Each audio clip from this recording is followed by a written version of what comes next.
I'm Brian Fowler, president of Blind Creek Resources Limited, listed on the TSX Venture Exchange, ticker symbol BCK. Blind Creek is focused in the Yukon, Northwest Territories, and British Columbia. The company's key property is the Blend Project, one of the largest undeveloped lead-zinc-silver deposits in Western Canada, plus plans to advance the recently acquired, fully permitted historic engineer gold mine in the Atlan District of Northwestern BC. Check us out at blindcreekresources.com. Welcome to the Goddard Report. Comments made on the Goddard Report and TalkDigitalNetwork.com are an expression of opinion only. Here is Jim Goddard. My guest is Rafe Mair, former BC Cabinet Minister and Canada's longest-running #1 radio talk show host. Rafe, welcome back to the show. Thank you very much, Jim. Rafe, Grace McCarthy passed away last week. She was a high-powered cabinet minister in the BC government back in the 70s and 80s. Many people perhaps just know her public face. You knew her, of course, privately as well. And the thing is, I think she's one of the few politicians, this is my opinion, that through the work that I did with her for some charities and so on, I felt that the public face of Grace McCarthy was exactly the same as the private one. What you saw was the real deal. Well, you know, I was very concerned, Jim, when she died. First of all, even knowing it was going to happen, it came as a terrific shock. These things do, and Grace and I went back a long way. We were very close friends. We were cabinet colleagues and so on and so forth. And the one thing that if you looked at her from the outside, read the newspapers and listened to her enemies, and we all have them in politics, she would be seen as a hard, capitalistic businesswoman, blah, blah, blah, blah, blah. And I saw a side of Grace that a lot of people didn't see, and I think you probably did too. A lot did, but a lot of people didn't. And that was the much softer side. First of all, she was an extremely good human resources minister. The opposition at the time screamed blue bloody murder, but she turned out to just know what she was doing, and she did it, and was very well thought of by her staff for doing it and by the people she served. And then when she started the Child Foundation, which she started, I think, probably 3 or 4 or 5 years ago, how many long ago it was now, for Crohn's disease, having found that one of her grandchildren had Crohn's disease. I mean, she was just the whirlwind that we all knew Grace was. In no time flat, she raised something like $25 million for this organization. Got it going full blast. It's one of the big players in that area right now in medicine, and it's just done fantastic work. And I wanted to make sure that people saw that side of Grace, that she was a great politician, and all the good things that she did, and all the things that people knew about her. That was one thing, but I didn't want her to pass without people knowing the other side of Grace.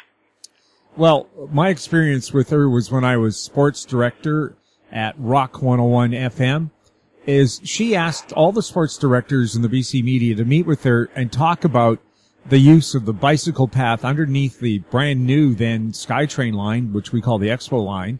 And I suggested to her that perhaps the seats should be removed from some of the cars so that people could take their bicycles throughout the day on the SkyTrain line. And you know what happened? 25 years later, they allow bicycles on SkyTrain now. Yeah, well, there you are. But the thing is, what I really appreciated about her was that she was very open to new ideas. In fact, while we were all huddled up doing something, she said, "Jim, when was the last time you had lunch?" I said, "Well, I went to work at 4 o'clock this morning. There's no chance to eat." She went and put together lunch for me during the middle of this meeting. And I thought, what a thoughtful person. The last thing you think is the minister in charge of a thing putting together meals for people working there. And I thought that shows, she's deeply concerned about the people she works with.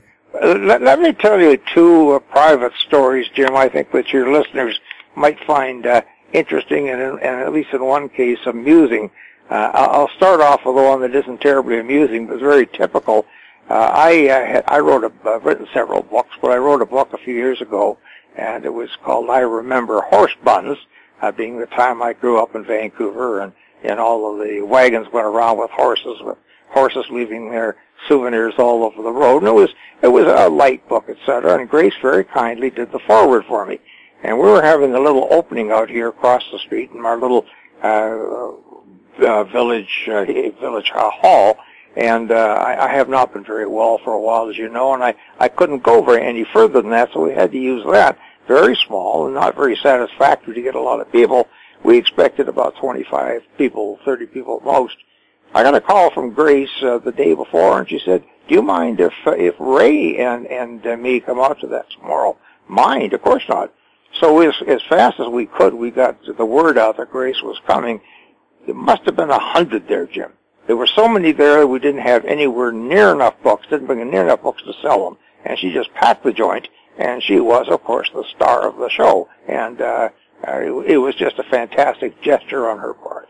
The other thing which has come up recently is the lights that went on Lionsgate Bridge, sort of in celebration of Expo.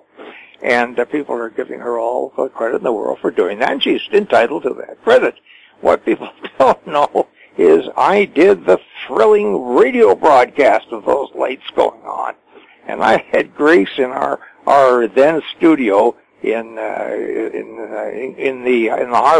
Harbor Towers, and Grace was there, and we were watching out the window, and I would say, "Grace, by golly, I think there's a light being turned on," and she'd say, "Yes, it looks like a light to me, Rafe." I mean, it was stirring stuff, you know. We had to do this radio show for half an hour as one light came on after another. It was not the highlight of my broadcasting career, but it was one of the amusing times of my career, and Grace and I couldn't stop laughing, but we did it, and there it was. We'll have more with Rafe Mair right after this. Avon Resources Limited is a gold exploration company with significant projects in British Columbia, Saskatchewan, and the Yukon. Trading on the TSX Venture Exchange, symbol ABN, and the pink symbol ABN-AF. Surrounded by world-class gold deposits and mines, Avon's 23,000 hectares Forest Kerr Gold Project is located in the heart of the Golden Triangle in northwestern BC. For more information, visit us at avonresources.com. I'm Larry Ray, President and CEO of American Manganese, Inc., listed on the TSX Venture, ticker symbol AMY, A-M-Y, with proprietary patents in the U.S., China, and South Africa. Our focus is on recycling lithium-ion batteries for electric vehicles. China recently legislated the responsibility for recycling onto their electric vehicle manufacturers and importers. For more information, please visit AmericanManganeseInc.com or phone me, Larry Ray, at 778-574-4444. Welcome back. We're speaking with Rafe Mair.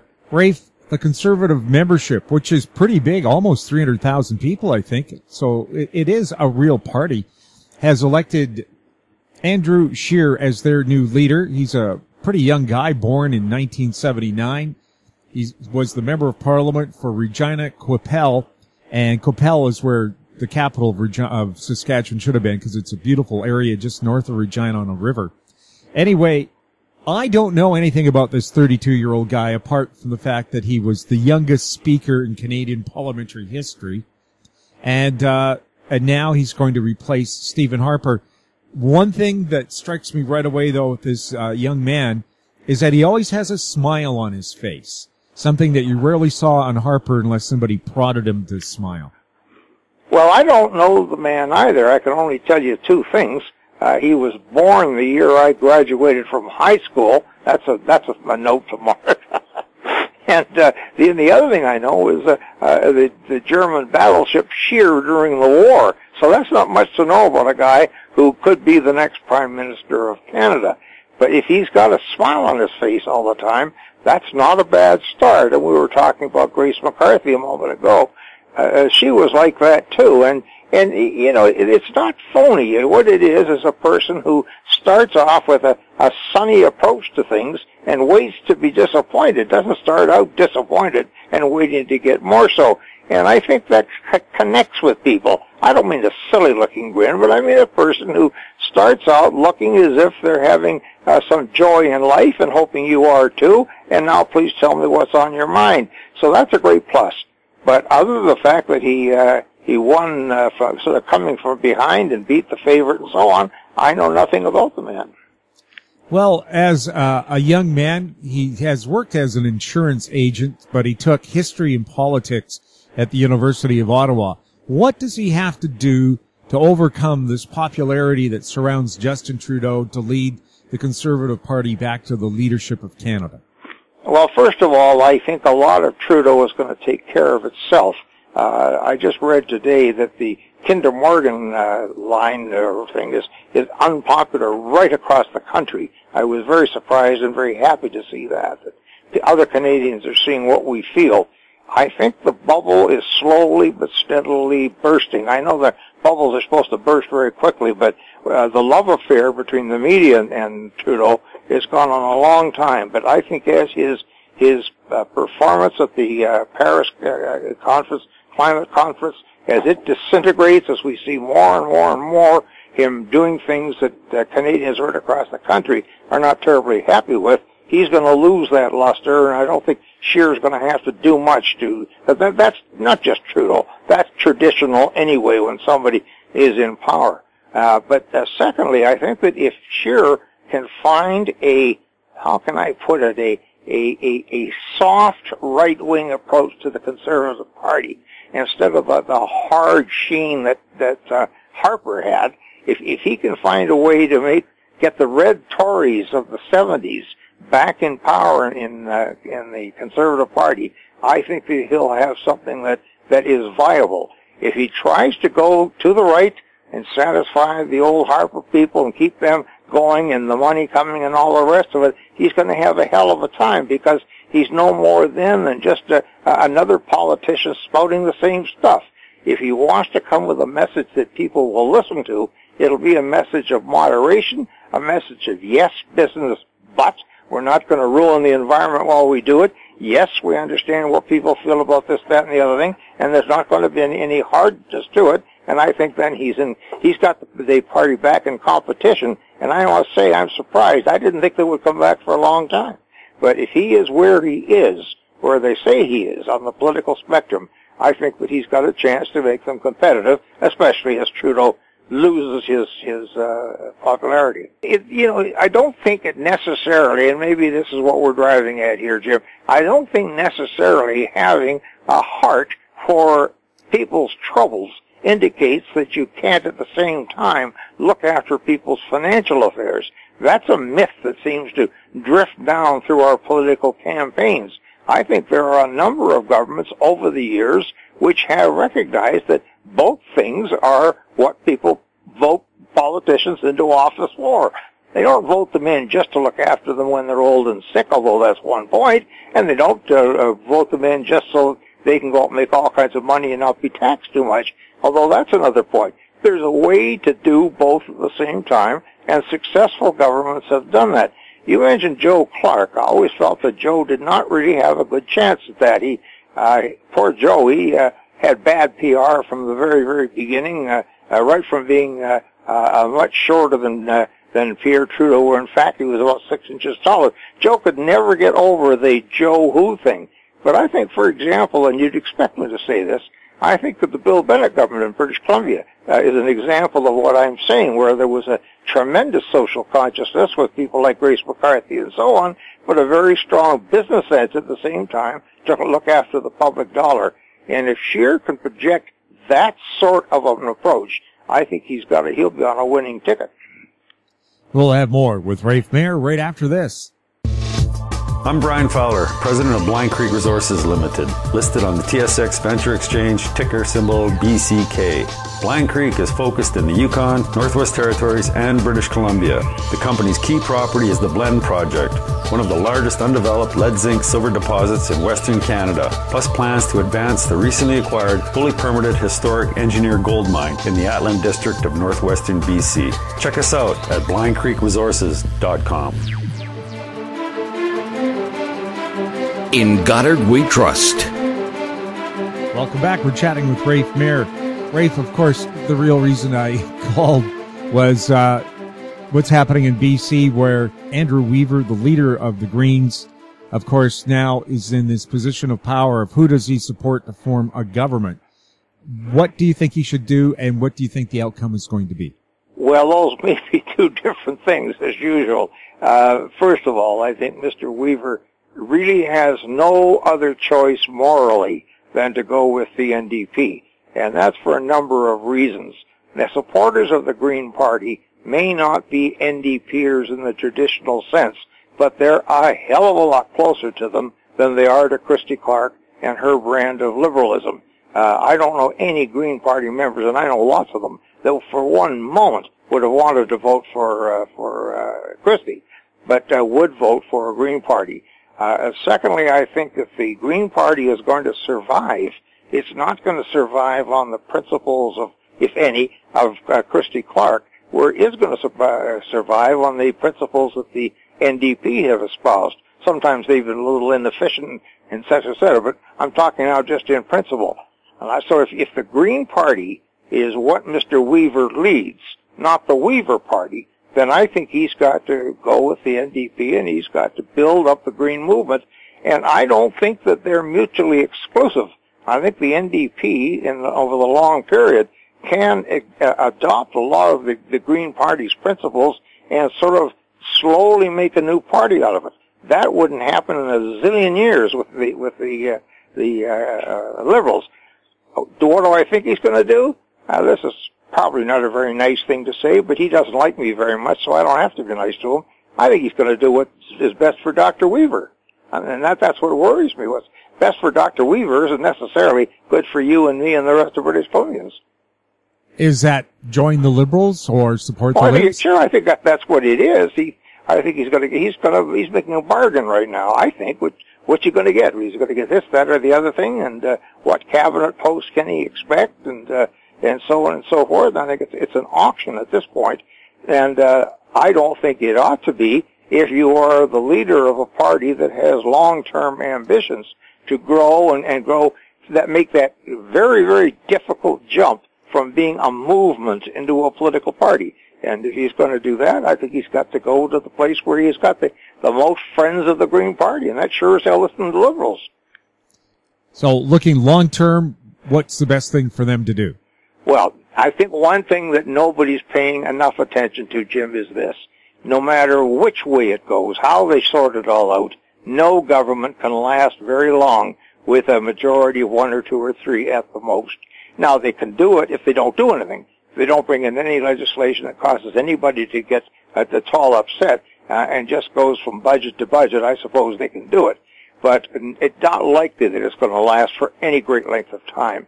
And the big advantage that the Liberals have, and this may be something that Weaver is looking at, they got money, and the NDP don't. So elections cost money, and that may be the thing that tilts the balance.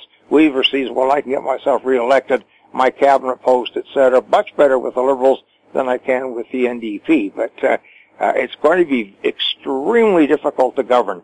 I was in a government where we had, I think it was a 5 or 6 seat majority, and you'd think that would be plenty. I'll tell you, the opposition made it very, very difficult for us to do anything with that good a majority. You're down to 2 or 3. I'll tell you, it's almost impossible. One person gets sick, you're done for. Well, that's right. You know, and it's every day you're worrying about whether or not you're going to be able to. You're going to have a confidence vote come up, and you're going to be in trouble.